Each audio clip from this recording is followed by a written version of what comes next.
Hey guys, this is RK, and I am in Molten Core. I have been running Molten Core for a couple of weeks now. Actually, I guess it's been almost 3 months. I need one more piece for my Cenarion set, my shoulders, and I need two more Sulfuran ingots in order to make the Sulfuran hammer, so that I can have Sulfuras. It's a lot of sulfur. So I thought I would show off a little bit of how I navigate through here. If you're going to run Molten Core, then there are kind of two ways to go about it. The first is to ignore all trash and simply go for the bosses. That makes it a more efficient run, simply because you're not wasting time on mobs that really aren't giving you much as far as loot. The other option is to kill everything. If you're after the rep with Hydraxian Waterlords and you're not quite, I think it cuts off at Revered, then you may be interested in killing trash because it will give you rep up to an extent. I personally avoid as much trash as possible. It's not always possible, but I try.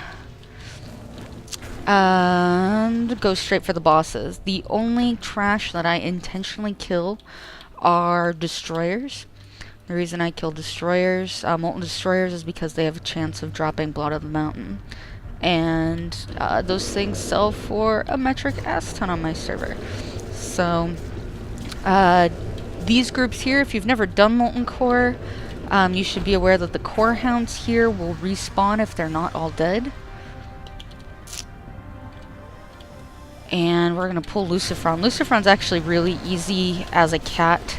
I usually just go in with a whole lot of swiping in order to kill the ads. Oh, this is the extra. So if you swipe enough and fast enough, you'll kill the ads, and then just go into Lucifron with your standard rotation, which I'm butchering because I'm not paying attention. But he's pretty much a pushover. He does put a curse on you that increases the cost of all spells and abilities by 100%, which makes him a pain in the butt to kill. But it's okay, because he will die eventually, and then you can cleanse yourself. I don't generally suggest... oh, sweet. Weapon spell power. That's a reasonably selling enchant. I don't suggest shifting out of cat form in order to cleanse it during the fight, because he's just going to put it right back on you. It's a waste of time. Just go in and guns blazing and just knock him out. It's very annoying. It's not the most annoying debuff in here. There are much worse. This instance can be a massive pain in the ass when it wants to be. One thing that I do suggest is with these Corehound packs, make sure that you either pull every single freaking one of them and kill them all at once, preferably by popping Tiger's Fury and then Berserk if you haven't burned it on a boss. Otherwise, wait for the bodies to completely disappear before you run into the next group. If you pull another group before the bodies have disappeared, then there's a very good chance that they're just going to respawn. If one of the Corehounds is still up when their respawn timer happens, which this emote here that collapses and begins to smolder is indicative of, then it's just going to pop right back up, and then you have to kill them all again. And at that point, if you do end up with a group that respawns, the best thing to do really is to just wait for everything to respawn at once and then go into your swipe spam. So, one of the things to keep in mind is that I am in my tank spec while I'm waiting for this. This is my hybrid spec. I did go back to it simply because it makes it a little bit easier to clear Molten Core, and that's kind of what I do in my off time right now. So this is my hybrid spec with Blood in the Water and King of the Jungle, as well as hybrid glyphs. Excuse me.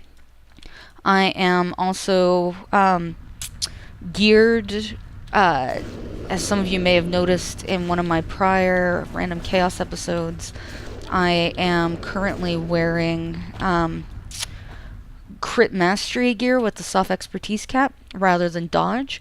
This makes this set of gear useful for cat form. It's not as great as if you were stacking haste, but it does make it useful as a cat form set without having to have 2 sets of gear.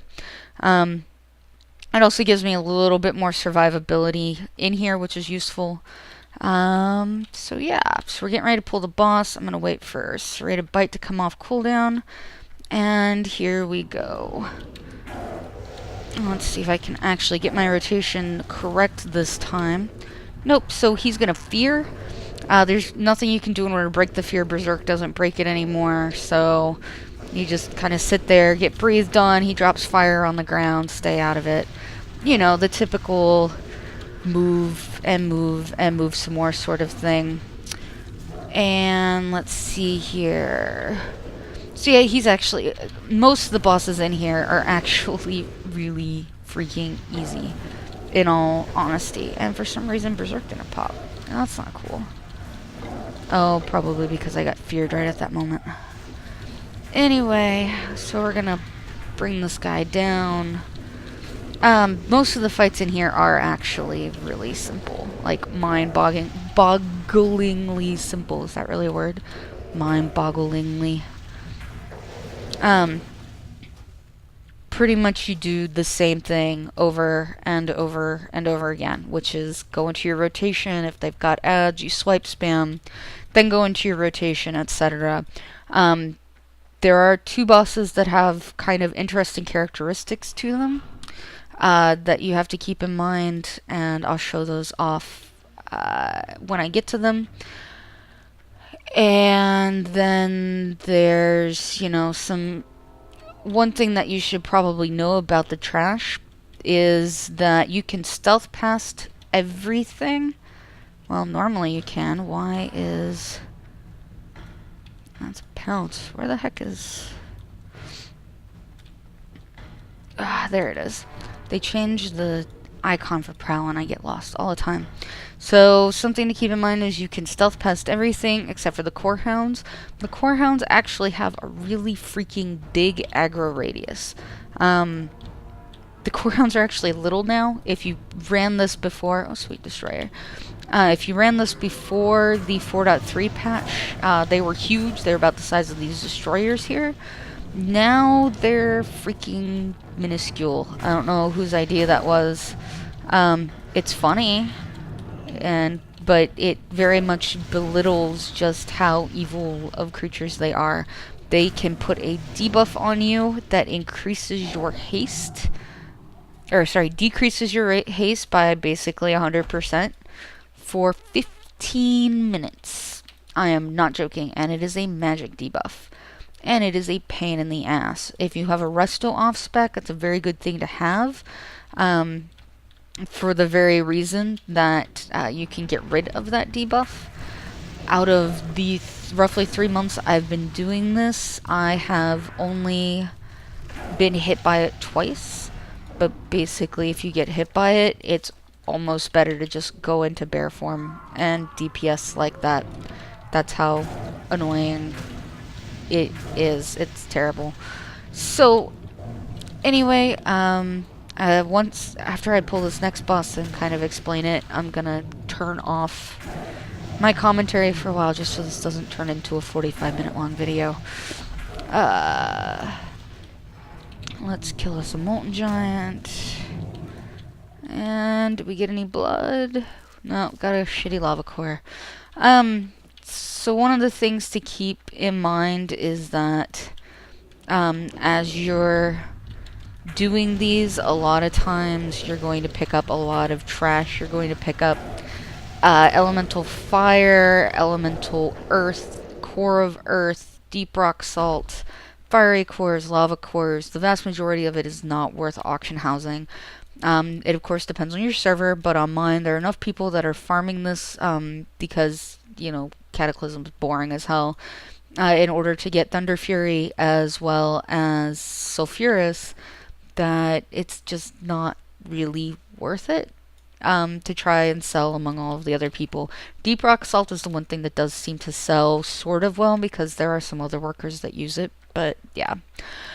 Gehenna's is actually a really easy fight. He comes with 2 ads. So I'm going to pull him. Of course I'm going to miss my Fairy Fire. So we're just going to go into this with Swipe Spam, Pop Berserk. He's going to put a curse on you that just reduces the amount of healing that you do. It's not going to matter because he's going to die before you even have to worry about it. He is going to drop fire on your head. So make sure that you get out of fire. And there we have it. Gehennas is dead. And we'll go on and pull this core hound because he's a pain in the butt. So yeah, that's pretty much all you need to know about Gehennas, is just stay out of his fire AoE and ignore the curse until... oh, I don't think I've seen that before. And ignore the curse until combat's over. At that point, you pop out and cleanse it yourself. Yay for being a druid. Alright, so next is going to be Gar, I think. And I'm going to clear out some destroyers and make my way over there, and then I will say hello. Alright, so I've cleared everything out. I actually even picked up Blood of the Mountain. Yay! So these sell for anywhere from 800 to 2,000 gold on my server. I actually just bought one for like 300, which was the last I needed, so now I can start auction housing these. So this is Gar. Gar comes with, what is it, like 8, 9, 10 fire swarms. Just like with Gehennas, you're just going to go in, guns blazing, we're going to pull with Fairy Fire, and we're just going to go in with Swipe Spam. And that's pretty much also everything that you need for this fight. Once all the ads are dead, we go into our normal rotation. He does put some debuffs and stuff on you, makes you the bomb. If you ever did this during Molten Core, you know exactly what the bomb means. Lots of fun back in those days. But yeah, this level and with this amount of gear, there's nothing really to it. So we're gonna get him down to 20. We're gonna Ferocious Bite. We're gonna get stunned. There we go. And there's a dead Gar. Once again, very simple fight. I already have everything here that I want. And so yeah, time to clear some more trash. Back in a bit. Alright, so we've made our way through the tunnel, and in this area there are actually two bosses. There is Shazra, who's back there, and Baron-Geddon, who pats up and around and through here. Oh, there he is. So Baron-Geddon, if you pull him and you haven't cleared these 3 packs of mobs, yeah, he's gonna bring generally 1, possibly 2, and even at times all 3 of them. So for safety's sake, I will clear them out. They're just annoying more than anything. A little bit of swipe spam and some single target DPS usually brings them all down pretty quickly. And so I'm going to clear that out, and then I will show you what things are looking like. Alright, so I've just cleared these guys out, and I'm going to grab Baron-Geddon. When you grab him, you want to fight in the tunnel that you came in through. The reason for this is he's going to put a debuff on you that causes you to explode and fly into the air. The problem with this is that it can cause some really bad falling damage if you don't have this ceiling here. You also want to run out of his AoE that he does there. The reason for this is that it does more damage over time. And here we go. We can actually get into our rotation now.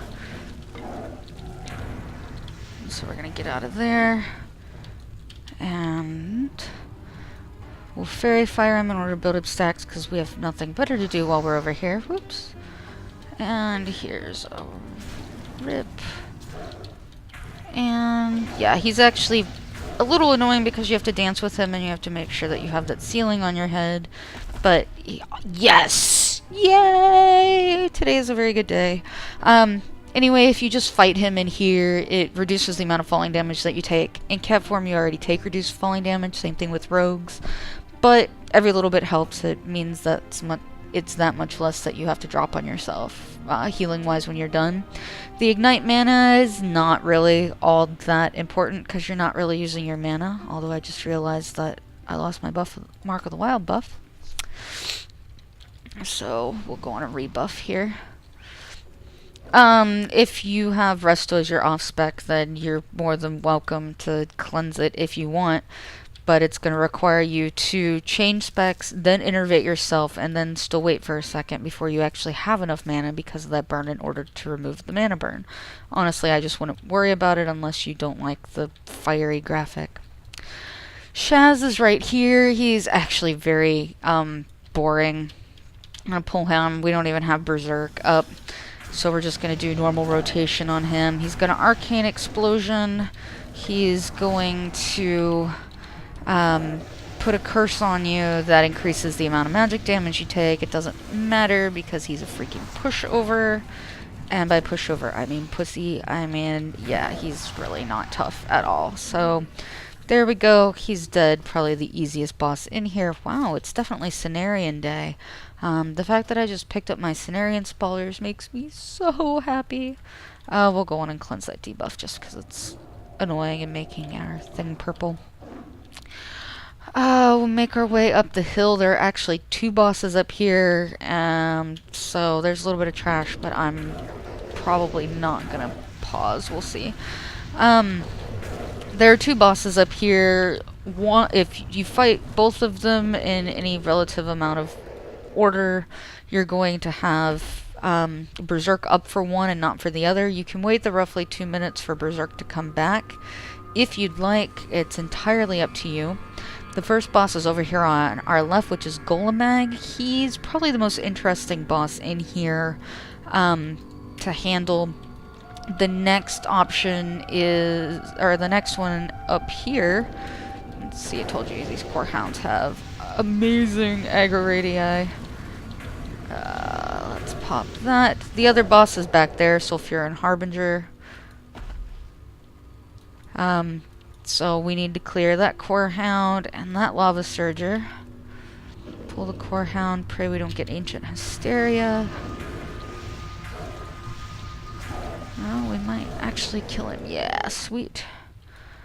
I'm fairly convinced that the only way to actually get ancient hysteria is to not kill the core hound in a timely manner.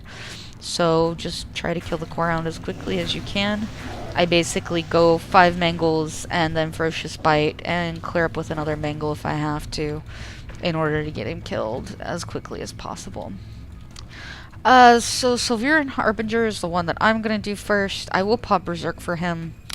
He has 4 priests. They heal each other. If you go into the fight, you know, flailing with swipe, you pop your Tiger's Fury when slow and then go into Berserk, you're going to get the priests down pretty quickly. You may have to single target down one of them if it gets, you know, the bulk of the heals, depending on RNG.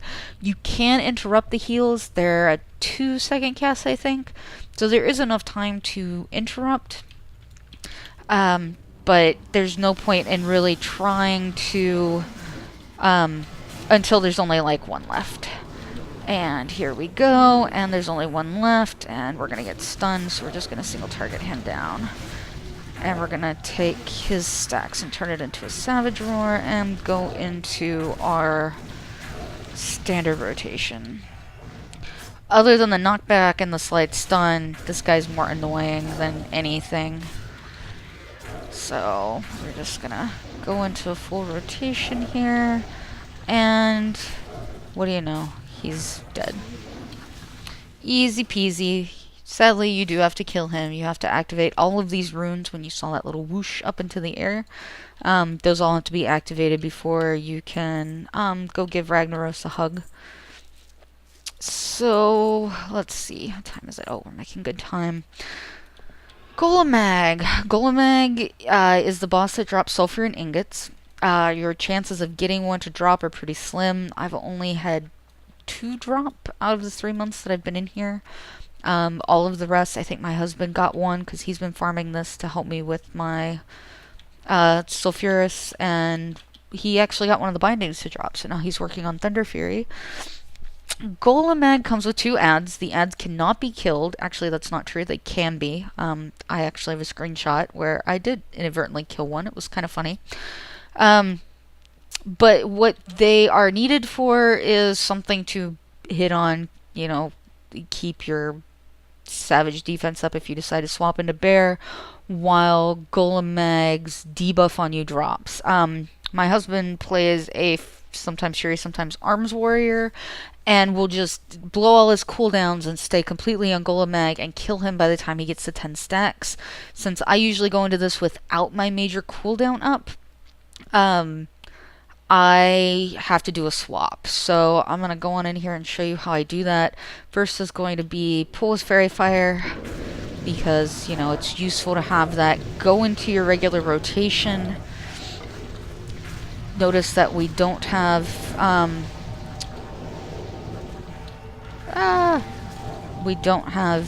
Berserk up yet, but we will pop it as soon as it comes up.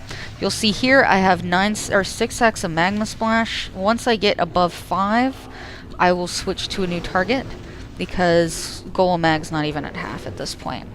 So the thing with the Magma Splash is that Magma Splash will hit, or will continue to raise stacks based on if you hit the boss.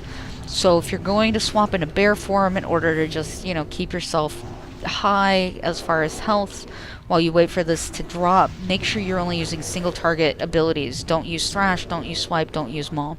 Now that that's dropped, we're going to go back in to Golem Mag, and we're going to pop Berserk.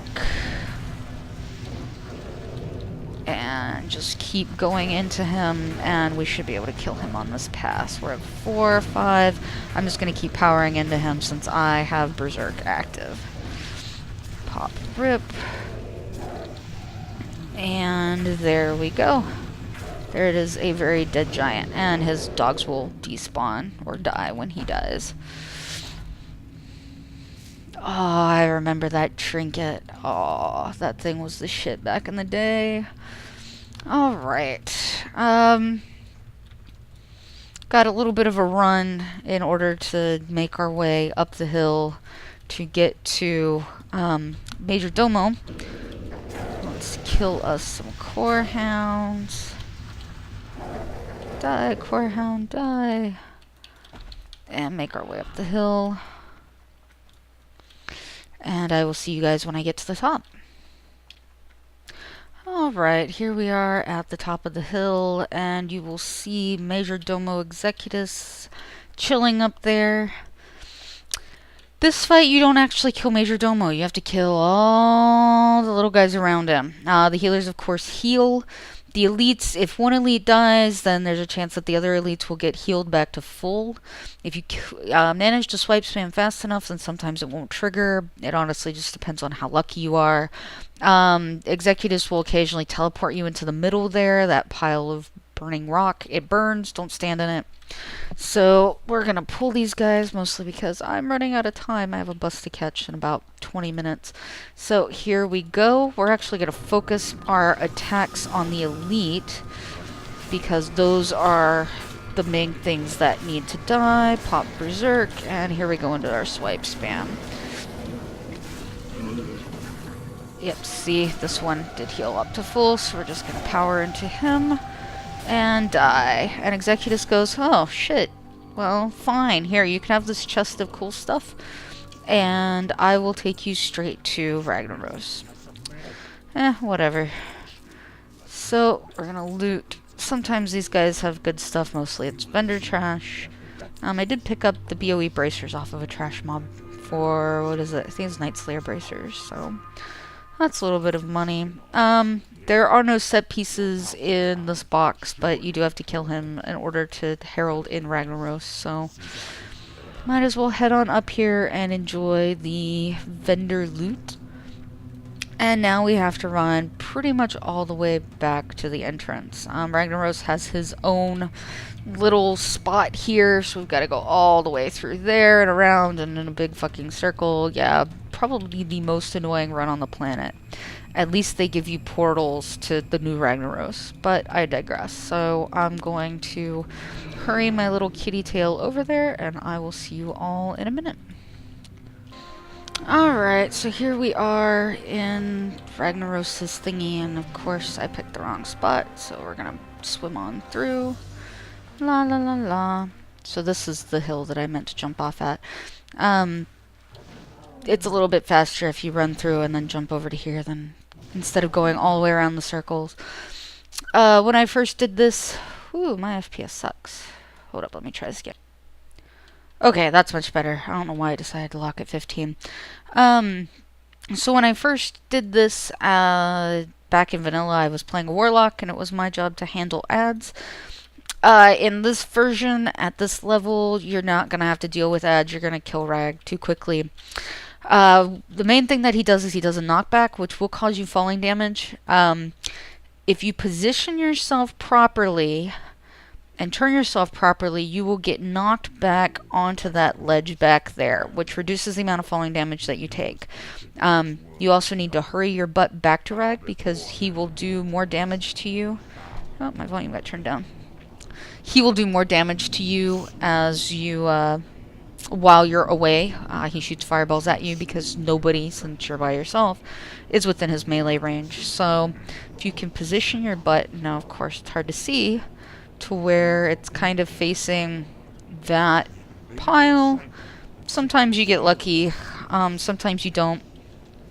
I have gotten killed on Rag simply because I didn't kill him fast enough and got knocked back twice, didn't hit the ledge both times, and just took too much falling damage. If that happens, just rinse and repeat, come back, try to position yourself better, try to pump out a little bit more, DPS in order to keep from getting punted a second time. So here we go, and there we go. We are now in combat. Power into your normal rotation, berserk, rip, and just try to get as much damage in on him as possible.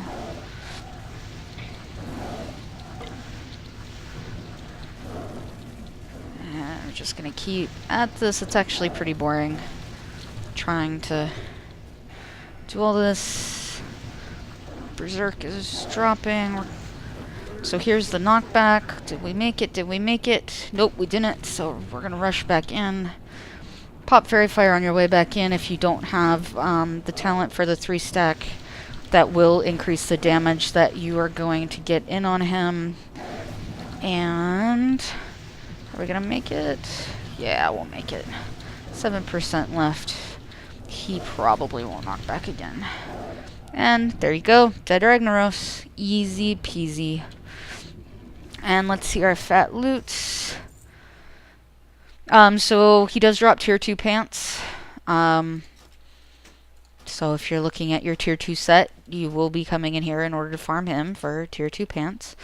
And he also tends to drop a nice assortment of blues. Looks like we only got 2 this time, but they're 2 different ones. They're different from what I normally get. So that's kind of nice. In fact, I've got some stuff in the mail right now that probably came back from my prior runs. So just killing bosses, 352 gold, 81 silver. Not a terrible amount to sneeze at. That's also, you know, trash loot and stuff like that. Then we're gonna go over here, sell all of our stuff. La la la la. Weapon merchant. First thing I'm gonna do is repair, otherwise I'll forget. Vendor graze. And make sure that my Cenarion spalders do not get sold, because I will cry if they do. And what was it? The reverse BOE, the Night Slayer bracelet. So I pretty much have already collected, and as of now I have collected everything that I want out of there. I simply vendor pretty much all of the green crap, like Elemental Fire, Heart of Fire. That stuff doesn't sell. Fiery cores don't sell. I have enough for my husband's stuff and mine. I already have those Cenarion pieces, so we're just going to go through and vendor all this crap. I do keep the BOEs simply because I'll take them apart. Blood of the Mountain is worth selling, so I will keep that. And Deep Rock Salt can be. We'll keep it around and see what happens. Don't need the turkey. Fell Heart, Earth Fury, and this is a really nice pickup right there. So our grand total, 446 gold, 86 silver, 2 copper earned for a profit of 438, almost 439 gold. Not too bad for roughly half an hour, a little bit more of playtime. So there you have it. Farming Molten Core as a really crappy feral cat. If you have actual cat spec gear, it makes it a lot easier. You can do it in bear, it just takes longer. My next test will be to see how it fares with my boomkin set. I've never run Molten Core as boomkin, so we'll see what happens. I'll let you guys know just how bad it is or isn't. So yeah, these are all the prior expired. Some of those BOE blues and the epic. See, this was a BOE blue, Cow King's Hide. Some of those sell. Sometimes they don't. They take a few tries. But anyway, hope you guys enjoyed the video, and hopefully it helps you with your own Molten Core farms. Until next time, take care.